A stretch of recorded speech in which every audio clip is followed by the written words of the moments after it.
I'm in the big leagues, told him don't miss me. Ballin' like Houston, ayy, feeling like Whitney. I need a bag, bruh, send it through quickly. I'm making his dog, like I'm in the big leagues. Told him that I gotta go, dog. I'm riding a road, y'all. I think that I'm back in my bag now. So I need that go, y'all. Got hits when he throwing the fastball. Just too quick for it, peeling off like the whip orange. Seen they effort, this piss poor, I got too What's up, everybody? Welcome back to another episode of Another Turnover, the basketball podcast where a basketball fan with zero basketball credibility gives his opinions on what's going on in the NBA, opinions that nobody asked for.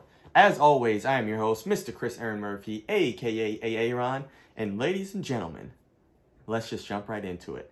Folks, I hope you have had a fantastic week. Just like I have, it's been a good week. It's gone by, I would say, relatively quickly. As you know, we are building up anticipation for the NCAA tournament, which is one of my favorite times of year. It's basketball on from 9 a.m. to 10, almost 11 o'clock at night. So I am very much looking forward to it. This year, I'll be getting to watch most of the NCAA tournament games, but the bracket selection Sunday, I believe, if I'm not mistaken, is this Sunday. So we're going to talk a little college hoops on next week's show, just about, brackets and things like that. Like, I'm not going to delve too deep because I will admit, I don't watch a ton of college basketball as much as I used to, but I am very much looking forward to March Madness. But let's get into some NBA hoops actions. Lots of things that happened this week and some of those things that I want to talk about. So let's start off this week very similarly to how we started off last week. Let's talk about the Los Angeles Lakers. But more specifically, let's talk about, obviously, their best player. Let's talk about LeBron James. So I was watching the game against the Rockets Wednesday night. This was, Wednesday night, Friday when you're listening to this. This was 2 nights ago. So I was thinking, man, should LeBron James and the Lakers, in collaboration with each other, should LeBron shut it down for this year? And there's a reason I asked that. Should they just you know what? The season is a wash. Let's just go ahead and, cut our losses. We are not a championship team this season with this current roster.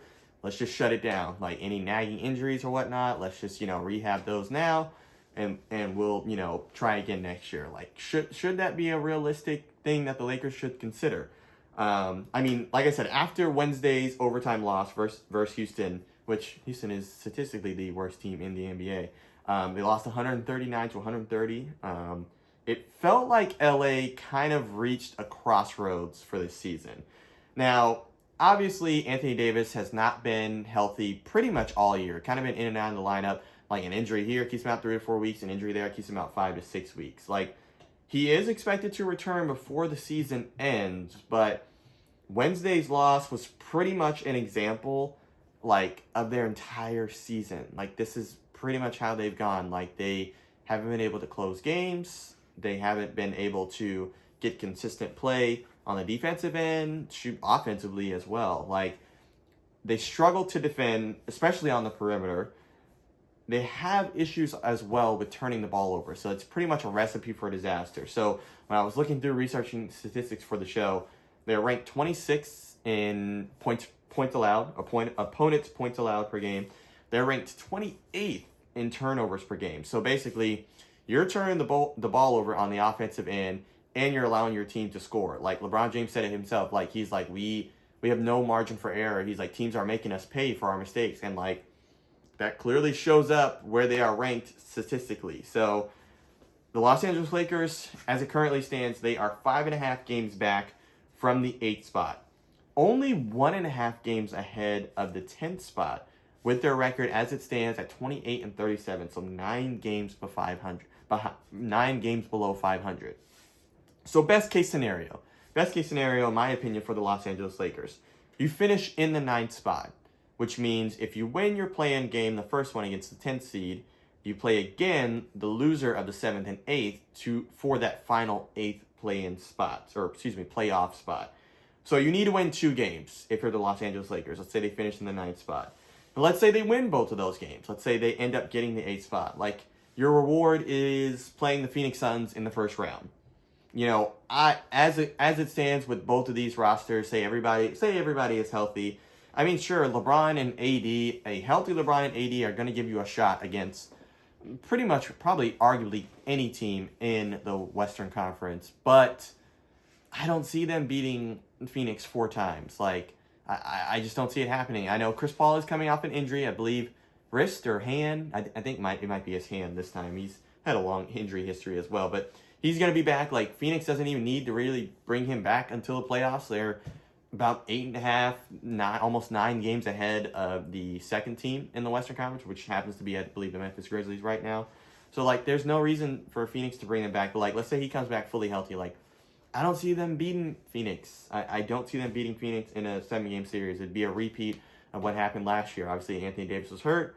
LeBron James had some nagging injuries, and they lost in 6 games. I think this would end up being probably a 5-game series if they ended up playing Phoenix in the first round. So, to answer my question, to say all that to say this, in the beginning, I think LeBron should shut it down for the year and just call it quits. I mean, that's not going to happen. Like, I would be shocked if he ended up doing that. Like, because right now, LeBron James is pretty much playing for legacy. LeBron is playing for GOAT status. I know he says he wants to win more championships.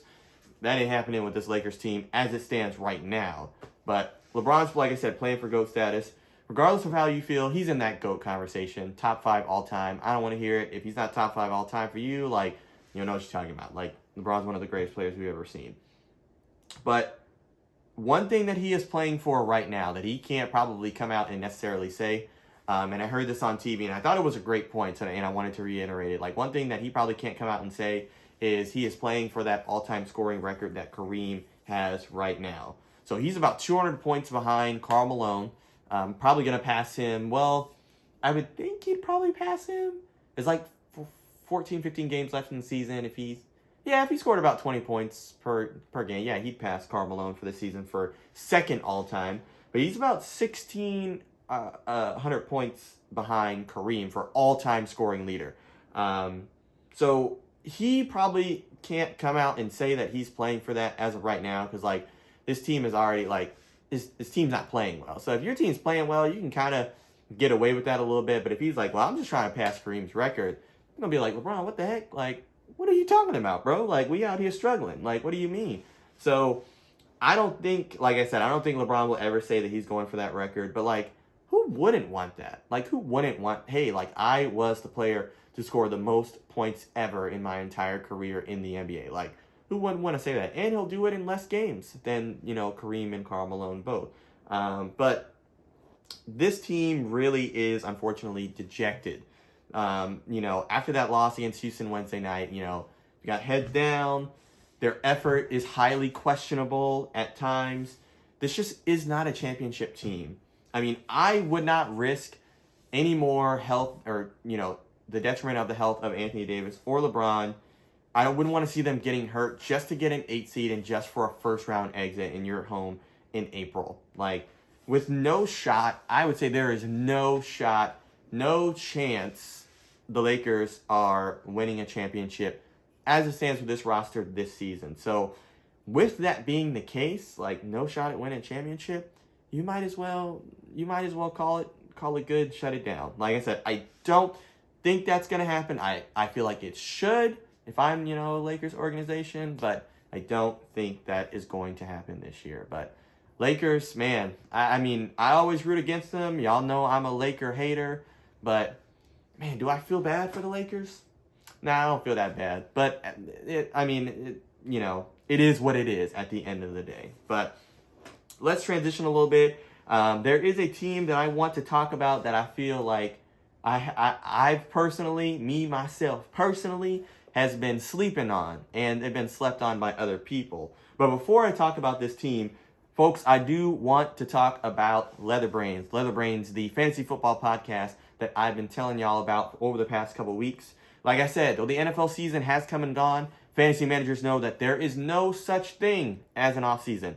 Get a step ahead of your fantasy football competition by tuning into Leatherbrains, the fantasy football podcast. Two of my friends, Hunter Slapdog Amoruso and Matthew Scotty Holtmeyer, are taking their listeners on a journey as they find the balance between analytics, whiskey, and providing valuable insight along with laugh-out-loud commentary.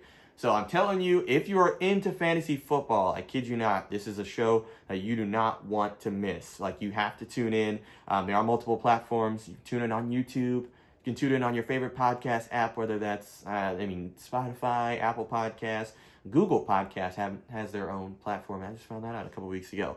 But search Leather Brains on all of those platforms, Leather Brains with a Z, and find them on Twitter at Leather Brains today for all your fantasy football goodness. But like I said, let's talk about the Denver Nuggets. So like I said, I feel like I've been kind of asleep on them, and I need to talk about them because the things that they've been doing this season is pretty incredible. I've talked a lot about Nikola Jokic this season. Like, Nikola Jokic is putting up monster, crazy all-star numbers, like pretty much MVP numbers that he was doing last year. He's at, right now, 26 points per game, 13.9 rebounds, but let's round it. Let's say 14 rebounds per game and 8 assists. They're actually currently playing the Golden State Warriors as I'm recording this.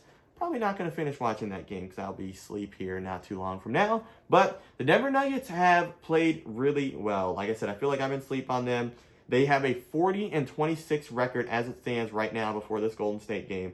And they are 6th in the Western Conference. So they are a solid playoff team. I think they're a couple games ahead of the 7th spot. So as of right now, as it stands right now, they are not in danger of being a play-in team. So they have been playing really well. Let me fix my iPad real quick. Now, Denver coach Mike Malone has felt that the team has gotten a lack of respect. And I kind of get where he's coming from. I was reading the article that just came out the other day, that this is directly, I'm quoting from Mike Malone, the Denver Nuggets head coach. He says, "I've come out and said publicly that we don't get the respect that we deserve. We are in 6th place in the Western Conference without 2 max players. Tell me another team that could do that." Now, Mike Malone has a point. Like, he is doing a phenomenal job coaching this Denver Nuggets team. He's been the Denver Nuggets coach since 2015. He is having them playing really great team basketball. Obviously, this team runs through Nikola Jokic. He is their guy. He is the focal point of their offense. If he's not playing well, the team feels it and the team doesn't do well. But that being the case, he has been playing some really good basketball. Like, 2 max players, like out you, no Michael Porter Jr., no Jamal Murray, which I think they're expected to both come back potentially this season. I know Jamal Murray tore his ACL. I would have to double check that to be sure. And then Michael Porter Jr. has been dealing with the injuries. I don't want to say it's either ankle or back. I can't remember. I know he had that serious back injury, years, ago when he was at Missouri. But 2 max players, and they are still 6th in the Western Conference. Like, that is impressive. Like, I feel like the Denver Nuggets definitely deserve some respect and deserve to be highlighted because of what they have done so far this season. So shout out to the Denver Nuggets.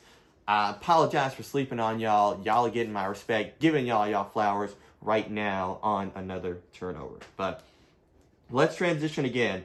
Let's talk about the game that just happened last night as you're listening to this. The Brooklyn Nets and Philadelphia 76ers game. The game that we were all waiting for. The game that Ben Simmons played in. Just kidding. He did not play. But kudos to him. He was on the bench with the team in Philadelphia.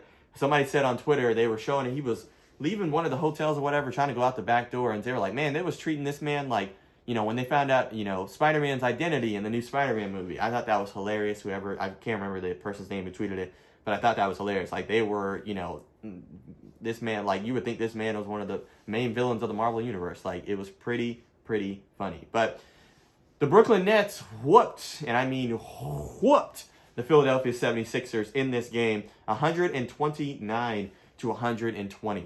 As I was going to the box store, KD had himself a night.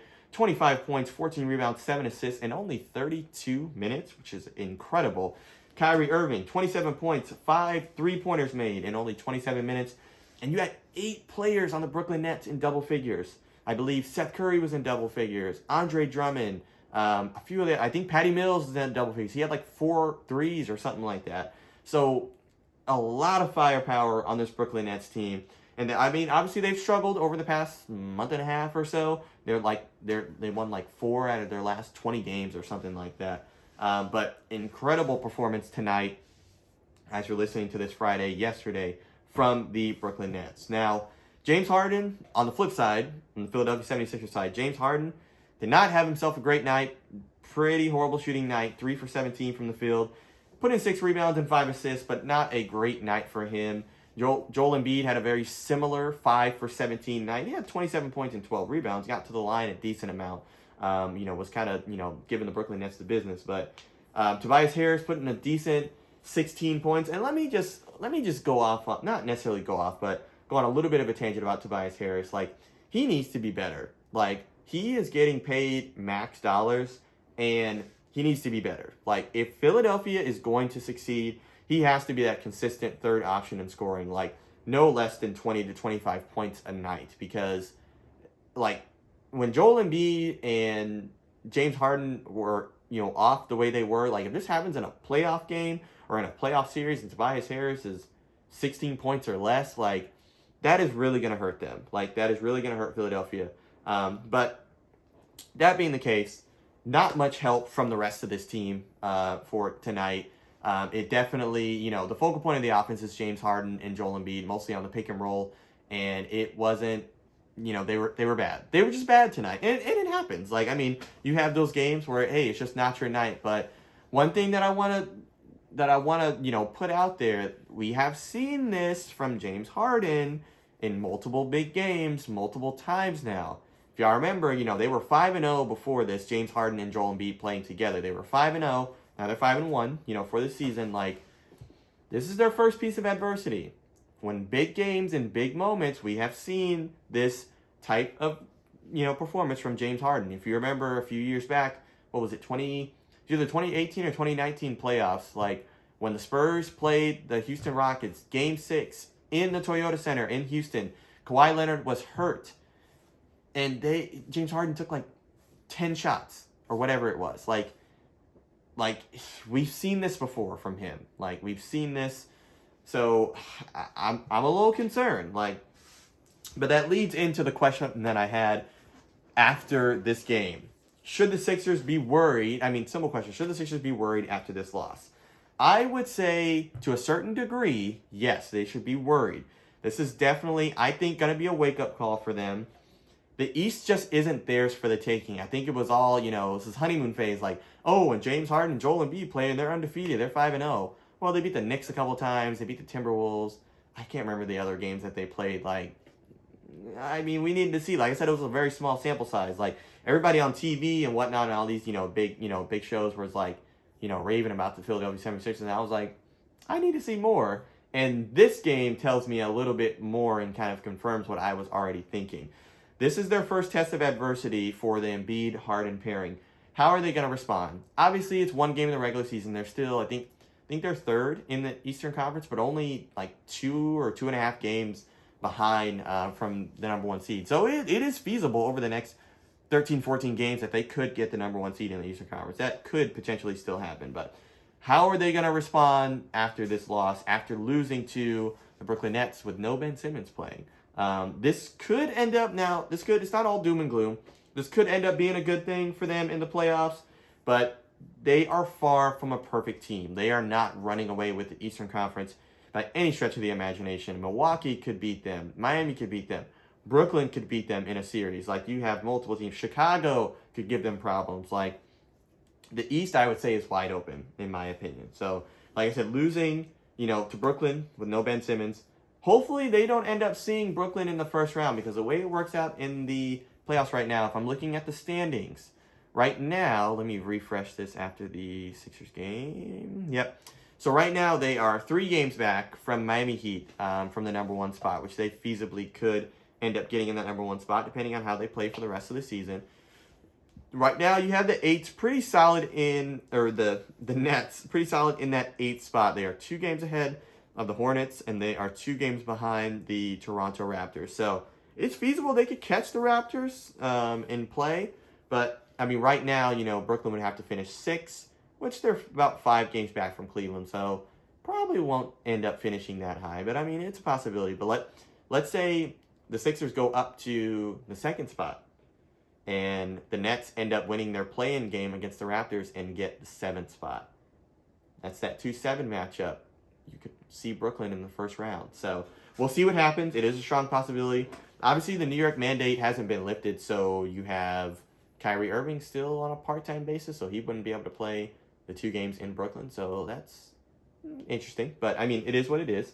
So I think to answer the question, should the Sixers be worried after this? Yes, only to a certain degree, because obviously it is 1 game, but they are not invincible by any stretch of the imagination. But last transition, folks. Let's talk about this week's marquee matchup. So, oh man, last week was rough. Last weekend was a rough one. Not a great weekend for me. Went 1 and 2 out of 3 games.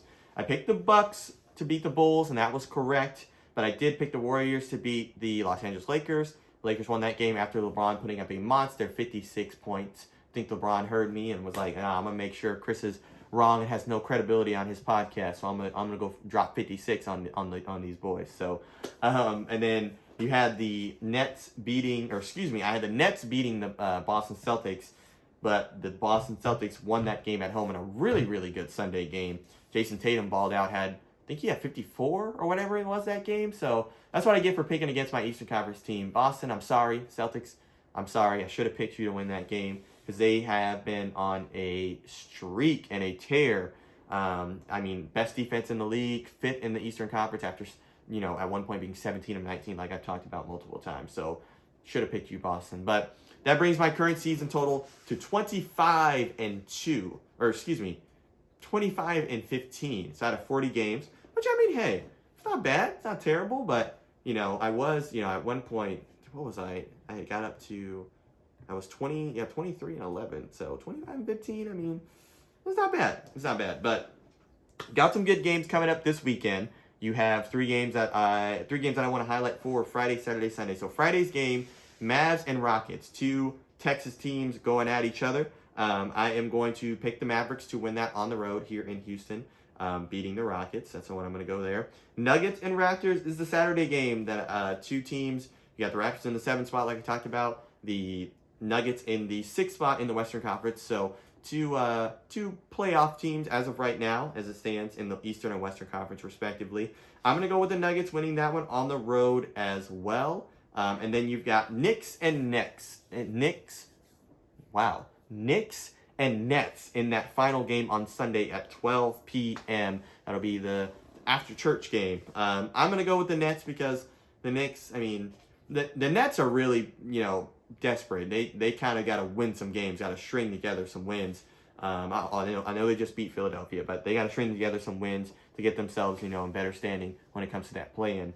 And the Knicks, do they even deserve to be talked about? The Knicks are just terrible. But those are the 3 games that I've got. I've got Mavs, Nuggets, and Nets winning this weekend in all of the 3 marquee matchups. But ladies and gentlemen, that is all the show I have for you today. As I always say every week, I appreciate you. If you are watching on YouTube, like, share, subscribe, all that good stuff. If you are listening on Spotify, Apple Podcasts, or wherever you may get your podcasts, go ahead, like, share, subscribe, all that good stuff. Follow the channel on all the socials, Twitter, Instagram, TikTok, at Another Turnover. I appreciate you.